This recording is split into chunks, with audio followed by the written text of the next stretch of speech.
Praise the lord. దేవుని నామమునకి స్తోత్రములు. దేవుని బిడ్డలారా, సబ్స్క్రైబ్ చేయండి, లైక్ కొట్టండి, అనేకులకు దేవుని యొక్క వాక్యాన్ని ఫార్వర్డ్ చేయండి. వాక్యం చదువుకుందాం. రోమా 8:28. రోమా 8:28. దేవుని ప్రేమించు వారికి అనగా ఆయన సంకల్పం చొప్పున పిలువబడిన వారికి మేలు కలుగుటకై సమస్తమును సమకూడి జరుగుచున్నవని ఎరుగుదుము.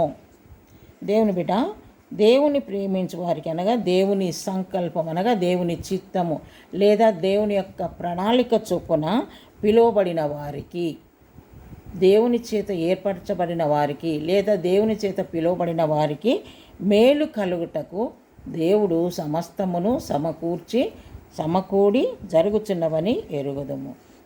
ఏది చేసినా మేలు దేవుని బిడ్డలారా, అది ఏది జరిగినా అది మన మేలు కొరకే దేవుడు చేస్తాడు.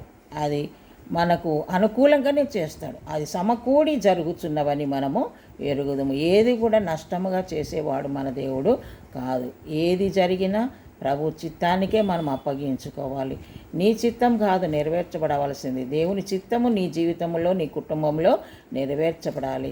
సమస్తమును ఆయన సంకల్పము చొప్పున పిలువబడిన వారికి మేలు కలుగుటకే సమస్తము సమకూడి జరుగుతున్నవని మనము ఎరుగుదుము. కనుక దేవుని బిడ్డ, ఈ వాక్యం అర్థమైందో లేదో మీకు, కానీ ఏది జరిగినా దేవుడు సమస్తము సమకూర్చి మనకు ఏర్పాటు చేస్తాడు. ఏది జరిగినా మనకు అది మేలుకరంగానే చేస్తాడు, కానీ కీడుగా ఆయన చేసేవాడు కాదు. ఒకవేళ కీడు జరిగినా ఆ కీడును కూడా మేలుగా చేస్తాడు ఆయన. దేవునికి స్తోత్రం. హల్లెలూయా.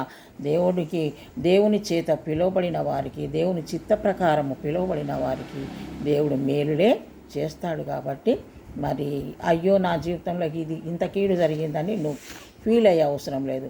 కీడును కూడా మేలుగా చేసే దేవుడు. సమస్తమును మనకు సమకూడి జరుగుతున్నవని మనము ఎరిగి ఉన్న వారముగా మనం ముందుకు సాగాలి. దేవుడి కొద్ది మాటలు మన ఆత్మ మెలక దీవించును గాక.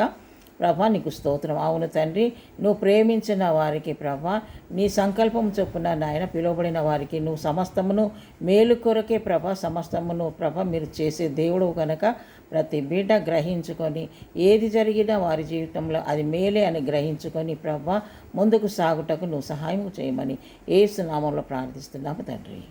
ఆమేన్. Praise the lord. God bless you.